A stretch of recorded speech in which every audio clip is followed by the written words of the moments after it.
Our speaker is Michael Weiss, who along with his co-author Hassan Hassan has written what is without a doubt the definitive book on ISIS. As anyone will tell you, Michael is the go-to person for those seeking to understand the Islamic State of Iraq and Syria. Let's begin. In the introduction to your book, you write that this book is personal. So before we delve into questions about the origins of ISIS, would you tell us what you meant by that? Sure. Well, for my co-author Hassan Hassan, he's a Syrian national and comes from a town called Abu Kamal in the eastern province of Deir Zor. This is a town that's now controlled by ISIS.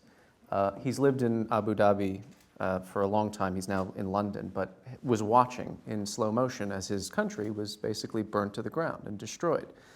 For me, it's personal because I was working at a British think tank in 2011, and we were covering all the nations that were then undergoing the cataclysm or convulsion, I think rather wrongly described as the Arab Spring. And the Syria file literally just fell into my lap one day. I was told, here, this is the one we haven't done, you need to cover it. And truth be told, I didn't know much about Syria. I'm a journalist by training, so I started to investigate. I got to know some of the early activists and opposition figures on the ground. I don't think it's any secret, or I'm covering myself in any indignity to say that I befriended a lot of them. Because what I found was there was by and large a kind of cohesion to what they wanted. Economic reform, first to start.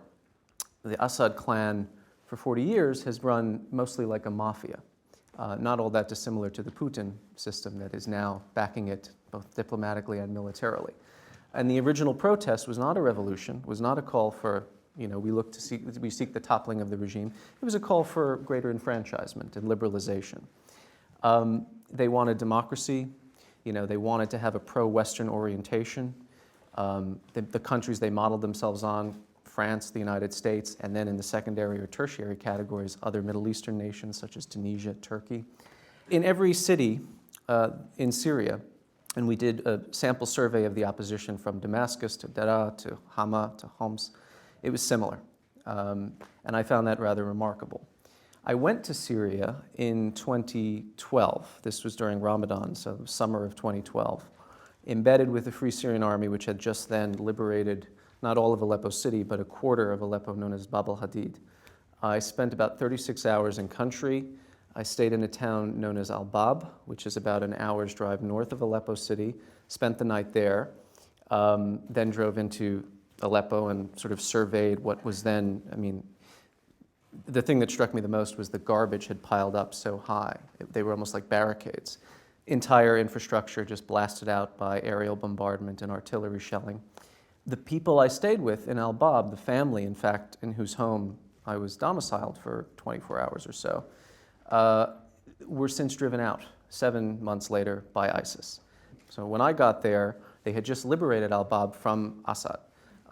And what the regime would do was it would shell things like the hospital and any kind of local civil services such that people couldn't be treated for wounds, they couldn't receive food, oil supplies, fuel, petrol were running very, very low. What I was struck by was the indomitable optimism. A lot of the people there spoke English. They had had training as engineers or studied because they wanted to eventually come to the West. At night, even though there were still armed rebels, what was then the Free Syrian Army, at night, a lot of these guys put down their Kalashnikovs and did something remarkable, at least to my sort of untrained Western eyes. They donned white gloves, they picked up garbage bags and brooms and started to clean up all the rubble that was left by the regime bombardment. And I talked to people as young as 14 years old to well into their 30s. And remember, this protest movement, this rebellion was led by the young. The average age, I think, was probably in the early 20s to maybe mid-20s, the local coordination committees. And I said to them, what are you doing? You've become the Free Syrian street cleaners all of a sudden. And they said, well, that's right. That's because for 40 years, to do anything in this country, you had to ask permission, or you had to pay a bribe, or you were living under the yoke of this totalitarian state. And this is the first time that we felt like a free people. So for me, it's personal because as a journalist, I saw the degeneration and the decline of what had started as, I think, a very noble cause. and now has become this awful calamity. It doesn't even do to describe it as a civil war any longer. There are so many sideshow conflicts, there are so many civil wars taking place. I think many readers might be surprised to discover that you begin by talking about a militant Jordanian, Abu Musab al-Zarqawi, who fought in Afghanistan, Right. joined al-Qaeda there, and later moved into Iraq. Why did you begin with him? Well, he's the founder of the feast. One of the reasons we wrote this book is I was doing a lot of media in June of 2014 when ISIS stormed into Mosul and sacked a provincial capital in Iraq. And the question it was always presented to me was, where did they come from? And I thought this was the most bizarre question I'd ever heard. It was like the Viet Cong, had taken over a third of Southeast Asia in 1985, and CNN and the Reagan administration were scratching their heads and saying, well, where did they come from? They just have a different name. This was al-Qaeda in Iraq. We have been at war with them for well over a decade. Zarqawi, as you mentioned, was a Jordanian jihadist of very humble origins. He was from a Palestinian refugee camp in Jordan, although he himself is not a Palestinian refugee. And was sort of, by an accident of history, ended up founding the most formidable terror group known to man, because everything about him was banal and anticlimactic. He was not a great thinker. He was not a great theoretician of jihad. He was kind of an idiot, semi-literate, even in Arabic. But through happenstance, he went over to Afghanistan twice. The first time, it was to join the Afghan-Soviet war on the side of the Mujahideen. The problem is he arrived too late, and the Soviets were already withdrawing. So he kind of bopped around Pakistan and Afghanistan with pretenses of being a journalist to try and chronicle the exploits of the great Afghan Arabs, or the Mujahideen. His mentor, a guy called al-Maqdisi, who was the great scholar and the great theoretician of jihad, sort of nurtured and cultivated him when they returned to Jordan together. They founded a small, rather uneventful, pathetic terror group which was completely infiltrated by the Jordanian intelligence services, and were thrown into prison together. Now in jail, Zarqawi actually came into his own. He was charismatic, and prisons in the Middle East, whether they're run by Arab dictatorships or indeed by the United States, are essentially academies for jihadism. What ends up happening is the natural leadership, the charismatic Hitler or Stalin types, rise to the top. They become wranglers of men. People flock to them. They look to them to break up disputes or to solve any kind of crises or conflicts. And it was here that Zarqawi began to hone some of his skills. He went back. He was let out of prison in 1999 as part of a general amnesty that coincided with the ascension of the current monarch of Jordan. Went back to Afghanistan, met Osama bin Laden. And the interesting thing about this meeting was very fateful. In 1999 in Kandahar, they didn't like each other at all. And the difference is, without getting too much into the arcana of jihad, by this point, bin Laden was what was known as a far enemy ideologue. He believed, he had migrated from the viewpoint of, let us overthrow the kleptocratic and defunct Arab dictatorships which do not embody the true Islam, and go after the really big fish, which is the United States, right? Zarqawi was still of the belief, he was of what they called the near enemy ideologue. He said, no, the problem starts at home. So because he was from Jordan, his beef was with the Hashemite monarchy. He wanted to overthrow the Jordanian government. The other problem with Zarqawi was he was a genocidal maniac who wanted to go after the Shia. Why did this upset bin Laden? Again, this is not to present Osama bin Laden as a moderate or a mensch of any kind, but there are these differences and they need to be understood. Bin Laden's mother was a Syrian Alawite. The Alawite clan, which is what the Assads belong to, is a schismatic sect of Shia Islam. So with Zarqawi declaring all-out war against the Shia, he was upsetting Osama, going after his mama, essentially. Nonetheless, they struck a pragmatic accord because he saw in Zarqawi, or rather his lieutenant saw in Zarqawi, potential. He gave Zarqawi a startup loan, about $200,000, to build a military training base in Afghanistan. And by all accounts, the base was actually very successful. He was grooming these militants. When the US invaded Afghanistan after 9/11, and everybody fled, including Zarqawi, who migrated first into, it's a little bit unclear, we know he spent some time in Iran, he's probably spent time in Syria. Osama bin Laden did something very smart. He predicted that the United States was not going to stop in Afghanistan, You know, these guys pay very close attention to the policy discussions and Western media. He knew that a war was coming and it was going to happen in Iraq.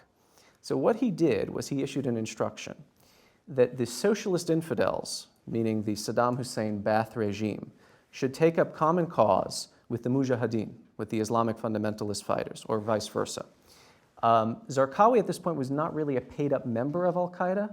Like I say, you know, he had run a training camp on Osama's dime, but these relationships were not so hierarchical. It was what I call Rolodex pragmatism. He knew the right guy, he got some money, but he had not declared bayat to bin Laden. He had not pledged allegiance to him yet. Nonetheless, Zarqawi made his way into Iraq. When we invaded, we did some very fateful and stupid things. You all remember de-Baathification, right?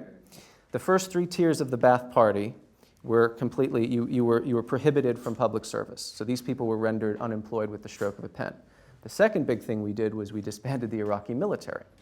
So this meant that even if you were a low-level private or corporal in Saddam's army, you were drawing a salary, and even if you had abandoned your tank or your armored personnel carrier and ran away in the face of 100,000 invading American soldiers, you were also rendered unemployed. Why did this matter? Iraq was, under Saddam, a minority rule state. You know, the Sunnis are the minority, the Shia are the majority. The Sunnis, as a result of decades of Ba'ath rule, lived very high on the hog. It was a patronage economy.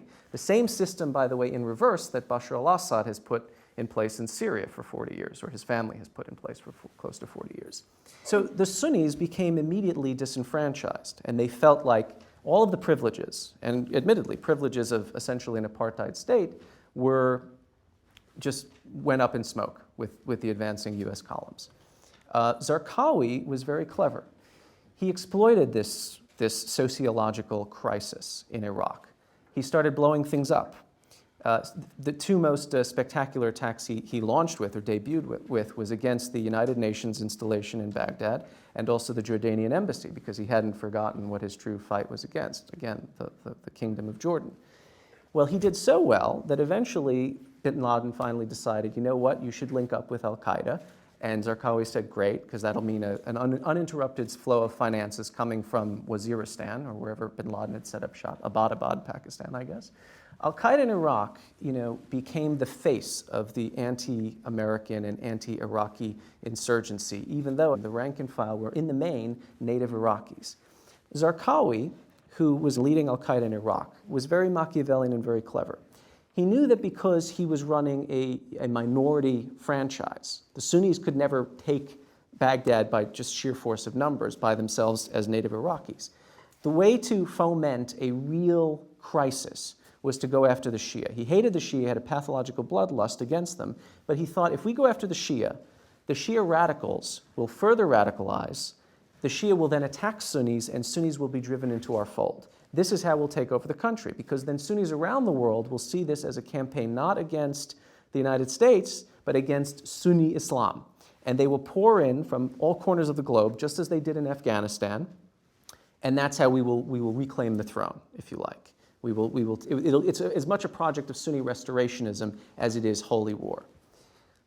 The US military finally figured out you can't defeat Sunni jihadism without Sunnis on side. That was the Anbar awakening, which started initially at the local level in 2005, 2006.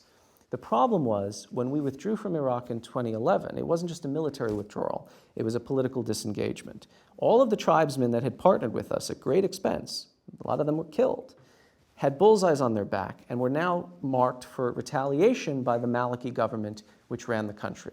We backed Maliki in 2010, even though he didn't actually win the election and violated the Iraqi constitution, which we helped write in order to retain power. And this guy was seen by Sunnis as, Saddam as a Shia, essentially. He was doing pogroms. He was sending in, the Iraqi military, including his own loyalist militias, to suppress Sunni peaceful protest movements and revolts. This is all the mess that essentially created the sociological conditions under which ISIS was able to come back. So the top line here is the Sunnis who turned against AQI then welcomed them back in, because they no longer had that pragmatic relationship with the United States, and they said, hey, we'd rather work with you than partner with al-Maliki. The Syria crisis erupts in 2011. Throughout the entire history of the Iraq War, Who was the guy financing or underwriting or patronizing jihadists flowing into Iraq more than anybody else in the Middle East? Bashar al-Assad. This guy was underwriting al-Qaeda in Iraq up until 2009. In fact, what would happen is if you were a jihadist in Tunisia, Saudi Arabia, Pakistan, you would fly into Damascus International Airport. And there was actually a bus terminal that would ferry you into eastern Syria, where you would be domiciled by an al-Qaeda in Iraq cleric who was working cheek by jowl with Assad's mukhabarat, or intelligence services, and then would send you across the border into Iraq to target the Americans or the Iraqis or whomever. Actually, the bus depot in Damascus was located, guess where? Right across the street from the US Embassy. So this was happening all under the watch of the US government. David Petraeus, Ryan Crocker, who was then US ambassador to Iraq, were prevailing upon Assad, please shut your border, stop this relationship with jihadism. In 2009, according to a former Iraqi intelligence officer, one of the good guys, he had a guy in Zabadani, a town north of Damascus, wearing a wire, a spy. And the spy sat in on a meeting that consisted of al-Qaeda in Iraq, Saddam's Ba'ath Party agents, and the Syrian security services, planning terrorist attacks not even against the Americans, but against Iraqi state institutions. So again, the health ministry, the finance ministry, all of these weeks later were blown up in these spectacular attacks, vehicle-borne IEDs that left huge craters in the ground. So this is important to remember because the Syria revolution begins, or the protest movement begins in 2011. From day one, Assad's line is this: I am fighting not protesters or Democrats, I am fighting al-Qaeda. And it's al-Qaeda sponsored by the United States, Saudi Arabia, and Israel. Truly a coalition of the willing, if ever there were one, right? The problem was, how do you win the media narrative when you're shooting children? I mean, 12-year-old girls sniped through the eye by the security services. How do you win the media narrative when members of your own military, remember that the Syrian military, at the officer level, it's mostly Alawites because they benefited from this patronage system. They were promoted above the Sunnis, but the Sunni conscripts were the ones who were actually carrying the packs and the guns and going out and doing the fighting. They would be sent into territories and told, you're going to fight terrorists, except when they got there, they weren't terrorists. There were people marching in the streets with banners and saying, you know, we want the downfall of the regime. So the military refused to open fire. The mukhabarat came in and said, if you don't open fire on them, we're going to open fire on you. The first clashes and defections occurred actually in Idlib province in 2011 because the military refused to shoot peaceful, unarmed protesters. So Assad starts losing the war of ideas. So what does he do? 2011, he declares a general amnesty for what he pretends are political prisoners. In fact, a lot of the jihadis who he had once sent over into Iraq and then arrested when they came back to Syria were let out of prison. And the three top Islamist brigades or rebel units on the ground up until recently, the commanders of all three were former inmates of Sednaya prison in Damascus. They were let out in May of 2011 by Bashar al-Assad. Why did he do this? Well, it doesn't take a rocket scientist or a Middle East expert to figure it out. He knew that as long as this campaign, this war of attrition was going on, actually a very brutal state suppression of a protest movement, people would radicalize. People would turn to the guys with the long black beards, promising them not even heaven on earth or you know, virgins in the afterlife, but just saying to them, this guy came and he raped your daughter, or he threw your son into a prison and electrocuted his genitals. We're going to go blow him up. And the people would say, have at it. You know, we think of ISIS as the most barbaric and brutal organization in the Middle East. Let me tell you, anything you've seen, anything you've read in newspapers about what they've done, Assad has done that and worse. Burning people alive, Assad's militias, Assad's Shabiha, these are mercenary gangs responsible for some of the worst massacres. They lock whole Sunni families in their homes and set the house on fire and let the families cook alive. You're just not seeing it on CNN. Based on what you said, and I'm thinking something different from what I've thought till this moment. This is what I'm asking you. It is not, as I thought, religious fervor that's driving a lot of this. It is absolute greed, fanaticism, and other unimaginable forces of evil, as opposed to genuine religious fervor. Well, no. I would say it's both. So my hypothesis is as follows. are the guys in the military intelligence Shura councils, the guys behind Abu Bakr al-Baghdadi, running the show, essentially, are they true blue fanatics who believe that the end of time is coming and will happen in a town called Dabak in the Aleppo suburbs? Are they doing all this? Are they all in to usher in the Armageddon? Or maybe because as of 2003, you know, they were smoking Cohiba cigars and drinking whiskey and, you know, keeping their wife and 7 mistresses and 25 children in clover. Maybe they're kind of pining for the good old days, and this is the best way to facilitate that. If they can take Damascus and Baghdad, or hell, not even Damascus, Aleppo and Baghdad, and tap into the reservoirs of ancient Islamic glory going back to the Abbasid Caliphate, why not? The rank and file who join ISIS, you know, if you turn on the US media and you see, oh, here's a 14-year-old boy from Tunisia, he can't tell you one hadith, you know, he hasn't read the Quran, much less memorized it. He's going off to do holy war. Why do you want to do holy war? To fight the infidels and the apostate. You know, look, these guys, when they come over, ISIS uses them as cannon fodder. Now the question is, and this is something Will McCants, who's written a very good book on the ISIS apocalypse, is, you know, does Abu Bakr al-Baghdadi really believe in the end of days? Based on what I know and people I've talked to, he absolutely does. But the interesting thing about him is he got into a university, Islamic University in Samarra, actually the Saddam Hussein Islamic University in Samarra, but that's my point. He got into it because his family had Ba'ath Party connections. So he too is a beneficiary, a profiteer of the ancient regime. So again, you cannot take this in isolation. Anyone who tries to approach ISIS from a strictly counterterrorism point of view, frankly, I have no time for you. You're better off, frankly, if you really want to understand this group, read some of the anti-Stalinist literature of the 20th century. Why did intellectuals, why did people who knew nothing about Marxism and Leninism give themselves over to the Soviet Union? Because maybe they had lived through brutal war and occupation. They had been ruled by the Nazis beforehand. Or they didn't trust their own defunct and kleptocratic local government. So the Soviets came in and promised them bread and roses and, you know, made the trains run on time. And yeah, if you acted up, you got sent to the gulag, but so what? You know, don't discount the power of just stability, law and order, even if it's at the point of a gun, and it's sanguinary, and that's what ISIS is. What are the U.S.'s vital interests in this region? What is a strategy for achieving them? And among, I would define as primary among the U.S.'s vital interests, is something about which we've heard nothing, which is the developing humanitarian crisis. Let me take the last part first, as they used to say on Quiz Show.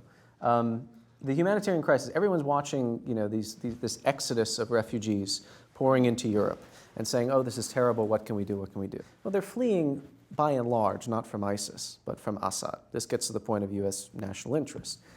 Does it matter to you that Hungary is tilting in a very dangerous direction with a Pujadist far-right leader who basically speaks of a holy war? You know, we don't want Muslims in our Christian nation, and we'll profit at the polls because of this. This is going to change European politics.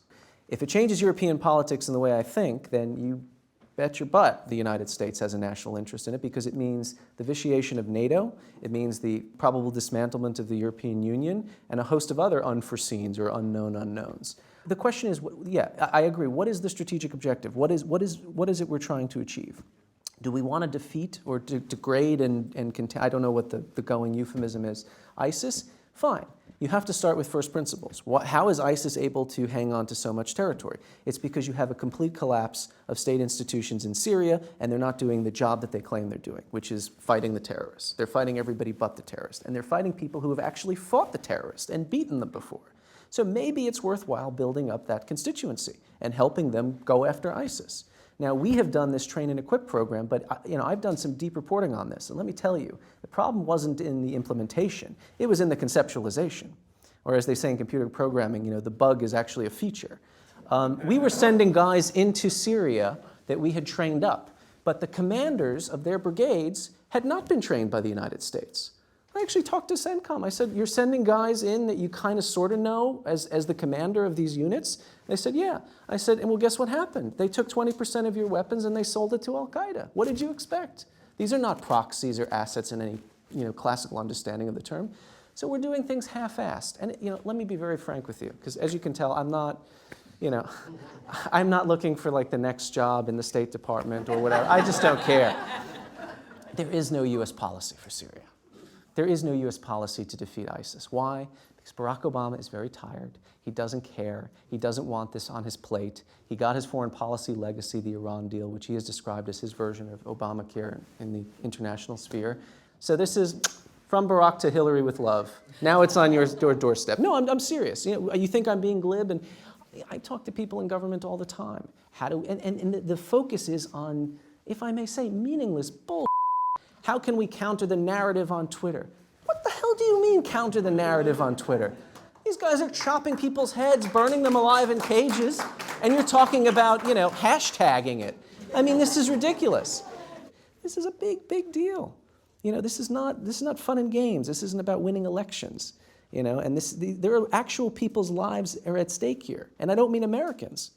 I mean Arabs. I mean Muslims who look at America now as at best incompetent, but at worst sinister. And in a way that I know you're going to say, well, they've always thought, no. Believe me, this is new. This is 2.0 anti-Americanism. Michael, you have a captive audience. We adore you. I go on for hours about this. I know. It was terrific.